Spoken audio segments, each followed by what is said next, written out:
परमेश्वर के नाम से मैं आप लोगों को स्वागत करता हूं। आराधना, स्तुति और महिमा के नाम से, परमेश्वर की महानाम से परमेश्वर की कृपा और आराधना आपके जीवन में। आज का दिन महादिन है, आनंद का दिन है। आज जो व्यक्ति मर चुका था वो जिंदा होकर ये बताया है कि हम और आप भी ईश्वर बन सकते हैं। जो व्यक्ति हमारे और आपके पापों के कारण मर चुके थे वो दोबारा जिंदा होकर ये बताया है कि हम और आप भी पिता के पास जा सकते हैं। उसने अपना प्यार दिखाया, उसने ये समझाया कि तुम लोगों के लिए भी मैं एक नया स्थान बनाने के लिए जा रहा हूं। मेरी विनती और अनुरोध है, इस वीडियो को जरूर अंत तक देखिए, शेयर जरूर कीजिए। सभी को हैप्पी ईस्टर। इस ईस्टर की आर्थिक शुभकामनाएं मैं आप लोगों को देता हूं। परमेश्वर की महानाम से परमेश्वर की कृपा, अनुग्रह और आशीष आपके जीवन में रहे। प्रियजन, यूहन्ना का सुसमाचार अध्याय 14 पद संख्या 2 में उसने कहा, मेरे पिता के घर में बहुत स्थान है, अगर नहीं रहता तो मैं तुम लोगों को नहीं बताता। मैं जा रहा हूं स्थान बनाने के लिए। उसने कहा मेरे पिता के घर में बहुत स्थान है, और उसने वही स्थान हमें और आपको देने के लिए कब्र से जी उठा है। दुनिया का ऐसा कोई व्यक्ति नहीं है जो मर गया दोबारा जी उठा है। आपका परमेश्वर, परम प्रधान परमेश्वर यीशु मसीह है, जो मर चुका था, फिर से वो जिंदा होकर ये समझाया है, मैं ही जीवन और मैं ही पुनरुत्थान हूं। उसने यूहन्ना का सुसमाचार अध्याय 11 पद संख्या 25 में कहा था, मैं ही जीवन, मैं ही पुनरुत्थान हूं, क्या तुम इस पर विश्वास करते हो? और उन लोगों ने कहा था, हाँ, हम लोग यहाँ इस पर विश्वास करता हूं कि जगत के आगमन के समय दोबारा आप आएंगे और आप ही ईश्वर के पुत्र हैं। प्रियजन, वही ईश्वर के पुत्र आज हमारे और आपके जीवन में आनंद का सुसमाचार लाया है। आनंद का ये सुसमाचार यही है कि परमेश्वर जो मर चुके थे वो दोबारा जिंदा होकर हमें और आपको प्रभु के करीब ला रहे हैं, हमें और आपको पिता के करीब लौटा कर ला रहे हैं। प्रियजन, वो आपसे और हमसे बहुत प्यार करते हैं। आज का दिन उसने हमें और आपको समझाया है, मौत तो कुछ देर के लिए है, मगर ये मौत तुम्हें रोक नहीं पाएगा अगर तुम अपने जीवन को प्रभु के मार्ग पर चलाओगे। अगर तुम्हारा जीवन प्रभु से जुड़ा हुआ है तो जान लो, यहाँ पर तो तुम मर जाओगे, मगर स्वर्ग में तुम्हें आनंद, आनंद और आनंद ही मिलेगा। प्रियजन, आज ये दिन बहुत ही आनंद का दिन है। उसने हमारे और आपके आंखों के आंसू को पोंछ दिया है। उसने हमारे और आपके सोचों को आनंद में बदल दिया है। जो लोग सोच रहे थे कि वो जिंदा नहीं हो सकता है, उसके लिए वो जिंदा होकर ये समझाया है, मैं तुम्हारा ईश्वर हूं, मैं तुम्हारा पिता हूं। उसने कहा मत्ती के सुसमाचार अध्याय 28 पद संख्या 20 में, जगत के अंत तक मैं तुम्हारे साथ में रहूंगा। आज वो परमेश्वर आत्मा के रूप में हमारे और आपके साथ में रहने के लिए उसने जिंदा होकर यह समझाया, मैं तुमसे बहुत प्यार करता हूं। आइए प्रियजन, उस प्यार को समझे, उस प्यार को जाने और उस प्यार को अपने जीवन में अपनाएं। सही पुनरुत्थान यही होता है अगर आप अपने परिवार को, अपने लोगों को, अपने व्यक्तिगत जीवन को, अपने समय को प्रभु की ओर लौटा कर लाएंगे।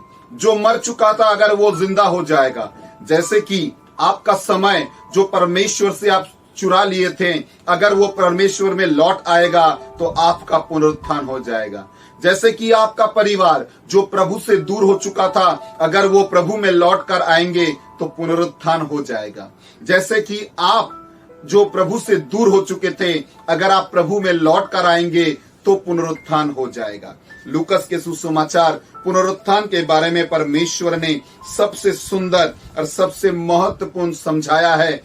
अध्याय 15 पद संख्या 21 से उसने कहा कि मैंने स्वर्ग के विरुद्ध में पाप किया है और मैं तेरे पुत्र कहलाने का योग्य नहीं हूँ। परमेश्वर उस पिता ने कहा, जाओ अच्छे कपड़े लाकर इसे पहनाओ, अच्छे पैरों में जूता दे दो और अच्छी जो गाय है उसे मारो और खाने की आनंद की तैयारी करो, क्योंकि ये पुत्र मर गया था, ये जिंदा लौट कर आया है, ये हरा चुका था, इसे खोज कर पाया है, इसीलिए आनंद उठाओ। प्रियजन, आनंद परमेश्वर हमारे और आपके लिए उठाने के लिए तैयार है, क्योंकि उसने समझाया हमसे और आपसे वो बहुत प्यार करते हैं। उसने समझाया हमारे और आपके जीवन में वो आशीष देना चाहते हैं, जिस आशीष के द्वारा हम और आप स्वर्ग को लाभ कर सकते हैं। आज का इस वक्त को मत नष्ट कीजिए। ये दिन सिर्फ आनंद में नहीं है, ये दिन को गहरे दिल से समझिए कि वो ईश्वर जिसने मौत को गले लगाकर दोबारा जिंदा होकर ये समझाया है, देखो मैं तुम्हारा परमेश्वर हूं, मैं जो कहता हूं वो कहता हूं। मत्ती के सुसमाचार अध्याय 24 में उसने कहा, वो हमारे और आपके लिए जो वचन कहता है उसे वो पूरा करता है। पद संख्या 34 में लिखा हुआ है, उसने कहा कि जो हमारे लिए वो कहते हैं, जो हमारे लिए वो बोलते हैं, उसे वो पूरा करते हैं, उसका वचन पूरा होता है। उसने कहा, आकाश और पृथ्वी की लोभ हो जाएगी, मगर मेरा वचन कभी लोभ नहीं होगा।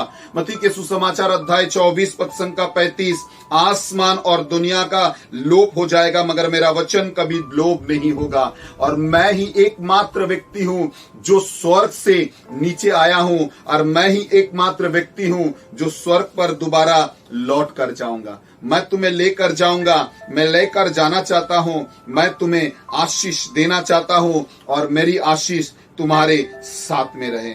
इसीलिए उसने कहा, यूहन्ना का सुसमाचार अध्याय 1 पद संख्या 91 में कहा है, देखो उन्होंने कहा, सत्य सत्य मैं तुम लोगों से कहता हूं, तुम लोग देखोगे स्वर्ग खुल गया है और ईश्वर के दूतगण ऊपर से मनुष्य पुत्र के ऊपर से उतर रहा है और उठ रहा है। प्रियजन, उसने अपना प्यार हमें और आपको समझाया। उसने समझाया हमें और आपसे कितना प्यार करता है। इस महान ईस्टर के समय में मैं आप लोगों को हार्दिक शुभकामनाएं देता हूं। परमेश्वर की इस पुनरुत्थान की आशीष आपके परिवार में रहे, आपके जीवन में रहे, आपके हर बिगड़े कामों में बदल जाए, आपके हर आंखों के आंसू आनंद में बदल जाए, आपके हर एक सोच जीवन में बदल जाए, आपका परिवार प्रभु में लौट कर आए। आपने जो प्रार्थना मांगा है पूरा नहीं हुआ है, वो प्रार्थना का उत्तर मिल जाए। इस महान दिन में प्रभु आप लोगों को आशीष प्रदान करे। हमारे पूरे दल के तरफ से, लाइट मिनिस्ट्री कोलकाता के तरफ से, मैं सभी को, जितने भी व्यूअर्स हैं और जितने भी नहीं देखते हैं, जितने भी मुझे पसंद नहीं करते हैं, जितने भी मुझे पसंद करते हैं, जो भी देखते हैं, सभी को मैं हार्दिक शुभकामनाएं और प्रभु की आशीष की कृपा याचना करता हूं। मैं विश्वास करता हूं प्रभु आप लोगों को आशीष प्रदान कर रहा है। प्रभु की दया, प्रभु की आशीष, प्रभु की शांति आप लोगों के साथ में है। प्रभु आप लोगों को आशीष दे। परमेश्वर की दया और कृपा आप लोगों के साथ में रहे। परमेश्वर के साथ आप लोगों के साथ में चलते रहे। आज के लिए विशेष रूप से मैं आप लोगों को धन्यवाद देता हूं। अनुरोध करता हूं, हम लोगों के वीडियो को जरूर शेयर कीजिए। परमेश्वर की आशीष, परमेश्वर की कृपा, परमेश्वर की दया आपके साथ में चले। Happy Easter. जय यीशु।